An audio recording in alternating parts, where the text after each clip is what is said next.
যে পিতা তার সন্তানকে আর কখনো বুকে জড়িয়ে ধরতে পারবেন না, যে মা প্রিয় সন্তানের মুখে আর কখনোই একটু খাবার তুলে দিতে পারবেন না, সেই মা বাবা এখন শুধু সন্তান চান। হাসপাতাল থেকে স্কুলের দরজা খটখটিয়ে চলেছেন, চিৎকার করে বলছেন ফিরিয়ে দাও, তা যে অবস্থাতেই হোক অন্তত নিজ হাতে কবর দিয়ে সেই মাটি স্পর্শ করার অধিকারটুকু চান তারা।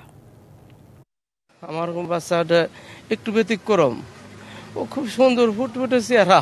আমিও তো দেখেছি ওর কানটা একটু ব্যতিক্রম, হরিণের মতো একটু ভাঁজ করা।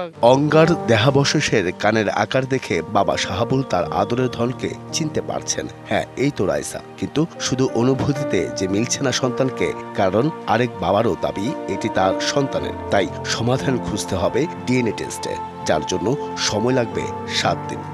কালকে যাওয়ার পরে বলতেছে যে আর একজন আংশিক দাবি করছে তাদের হতে পারে, তারা আবার ডিএনএ টেস্ট দিছে। এখন কে দিছে, আমি তার সাথে একটু সাক্ষাৎ করতে বলে আমার মনটা ভালো লাগতো যে আমার বাচ্চার মতো বাচ্চা হয় না।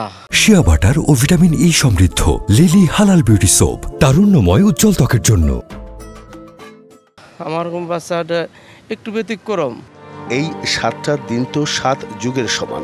তাই দিশেহারা বাবা হাসপাতাল আর স্কুলে ছুটছেন অন্তত পুরা দেহটিকে জড়িয়ে ধরে একটু কাদার অধিকারের জন্য, অন্তত কবরে শায়িত করার জন্য। বাচ্চার বাবা বাচ্চার মা দুজনকেই নিয়ে আমরা দেখাইছি, সবই ঠিক আছে, কিন্তু এই আংশিক দাবি করাতে জটিলতা দেখাতে এখন ডিএনএ টেস্টের পর্যায়ে চলে গেছে। এখন এই টেস্টের 7 দিন সময় নিয়েছে। আর কোনো শিক্ষার্থী নিখোঁজ নেই। মাইলস্টোন স্কুল কর্তৃপক্ষ এমন ঘোষণা দিলেও যুদ্ধ বিমান বিধ্বস্ত হওয়ার ঘটনা এখনো তো অনেক অভিভাবকই তাদের সন্তানকে বুঝে পায়নি। তাদের এবার কি হবে, এমন প্রশ্ন নিয়েই স্কুল গেটে ভিড় কারো কারো। উপর দিয়ে বিমান উড়ে গেল, এখন পড়তে পারে আমাদের উপর বা একটা আতঙ্ক সৃষ্টি হবে বা ভয় কাজ করবে ভিতরে। প্রশিক্ষণ বিমানগুলি আরবান এলাকায় বা নদী বা সমুদ্রের উপরে যাওয়া তারা এই ট্রেনিংটা নিতে পারে। অন্য সবকিছু ছাপিয়ে অভিভাবকদের এখন দাবি তাদের সন্তানের খোঁজ, সেটা যে অবস্থাতেই হোক। অবশ্য এই সংখ্যাটা ঠিক কত, এটি অবশ্য এখনো নিরূপণ করা যায়নি।